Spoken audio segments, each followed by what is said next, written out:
Hi అండి, welcome back to Sravanthi's kitchen and vlogs అండి. ఈరోజు పుల్ల పుల్లగా కారం కారంగా ఉండేటువంటి కోడిగుడ్డు ఉల్లికారం అయితే చూపిస్తున్నానండి. వీడియో అయితే లాస్ట్ వరకు చూసి నా వీడియోని లైక్ చేసి అలాగే సబ్స్క్రైబ్ చేసుకుని వాళ్ళు ఎవరైనా ఉంటే సబ్స్క్రైబ్ అయితే చేసుకోండి. సో వీడియోలోకి వెళ్ళిపోదాము. ఫస్ట్ అయితే ఒక బౌల్ తీసుకొని అందులో ఎగ్స్ అయితే పెట్టుకొని అవి మునిగేదాకా వాటర్ వేసుకొని సాల్ట్ వేసుకొని చక్కగా మీడియం మంట మీద 10 మినిట్స్ పాటు ఉడికించుకొని పైన పొట్టు అయితే తీసేసుకొని ఇలా రెడీగా అయితే పెట్టేసుకోవాలండి. ఉల్లికారానికి ఉల్లిపాయ ముక్కలు, వెల్లుల్లిపాయ రెబ్బలు, ఉప్పు, కారం, అలాగే పోపు సామాన్లు, కొత్తిమీర కూడా అన్నీ రెడీగా అయితే పెట్టేసుకోవాలండి. నెక్స్ట్ వచ్చేసి ఒక మిక్సీ జార్ అయితే తీసుకొని అందులో మనం కట్ చేసుకున్నటువంటి ఉల్లిపాయ ముక్కలు, అలాగే వెల్లుల్లి రెబ్బలు, ఉప్పు, కారం, అలాగే మనం నానబెట్టుకున్నటువంటి చింతపండును కూడా వేసి మిక్సీ పట్టుకోవాలండి. చింతపండు క్లిప్పింగ్ అయితే మిస్ అయ్యిందండి. మీరైతే చింతపండును వేసి బరకుగా అయితే మిక్సీ చేసుకోండి. మరీ మెత్తగా చేసేసుకోకూడదు, కొంచెం బరకుగా అయితే చేసుకోవాలన్నమాట.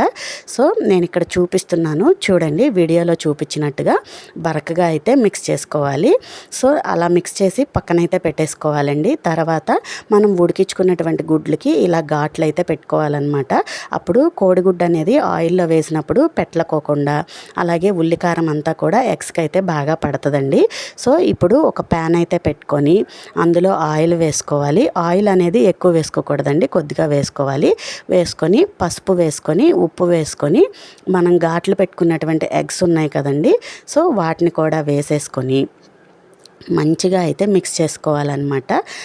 మిక్స్ చేసుకొని తర్వాత దీని మీద మూత పెట్టి చక్కగా చిన్న మంట మీద ఎరుపు రంగులో వచ్చేదాకా వేయించుకోవాలి. గుడ్లు పెట్లు తీయండి, జాగ్రత్తగా అయితే చేసుకోండి. సో ఇలా రెడ్గా వచ్చిన తర్వాత ఎగ్స్ అన్నింటినీ తీసేసి ఒక ప్లేట్లో అయితే పెట్టేసుకోవాలన్నమాట. తర్వాత అదే ప్యాన్లో ఇంకా కొంచెం ఆయిల్ అయితే వేసుకోవాలండి. 2 గరిటెల వరకు ఆయిల్ వేసుకోవాలి. ఉల్లికారం కదా, సో ఆయిల్ అనేది ఎక్కువే పడుతుంది. ఆయిల్ వేసుకున్న తర్వాత మనం ఆల్రెడీ రెడీగా పెట్టుకున్నటువంటి పోపు సామాన్లు, కరివేపాకు, ఎండుమిర్చి, జీలకర్ర, పచ్చిమిర్చి ముక్కలు, ఆవాలు అన్నీ వేసుకొని మంచిగా వేగిన తర్వాత మనం ముందుగా మిక్సీ పట్టుకున్నటువంటి ఉల్లికారాన్ని కూడా వేసుకొని మంచిగా అయితే మిక్స్ చేసుకోవాలండి. చిన్న మంట మీద మూత పెట్టుకొని ఆయిల్ పైకి తేలేంత వరకు కూడా మధ్య మధ్యలో కలుపుతూ మగ్గించుకోవాలి. ఉల్లిపాయ కారం ఉడికిపోయి మగ్గిపోయిన తర్వాత అందులో మనం ఉడికించుకున్నటువంటి ఎగ్స్, కొత్తిమీర వేసుకోవాలి. అలాగే ఉప్పు కూడా మనం ఒకసారి చెక్ చేసుకొని అది కూడా వేసుకోవాలండి. చింతపండు క్లిప్పింగ్ ఇక్కడ ఒకసారి చూపిస్తున్నాను, అప్పుడు ఎవరైనా వేసుకోకపోతే ఇప్పుడైతే వేసుకోవచ్చు. సో మధ్య మధ్యలో కలుపుతూ అలా మిక్స్ చేసుకోవాలి. కోడిగుడ్లు, కొత్తిమీర అంతా వేసేసుకొని మంచిగా మిక్స్ చేసేసుకుంటే వేడి వేడి అన్నంలో పెట్టుకొని తింటే ఎగ్ కర్రీ అయితే చాలా బాగుంటుందండి. పుల్ల పుల్లగా కారకారంగా టేస్ట్ అయితే అద్దరిపోతుంది అనమాట. ఇప్పటి వరకు కనుక ఎవరు చేసుకోకపోతే ఒక్కసారి ఈ స్టైల్లో అయితే ట్రై చేయండి.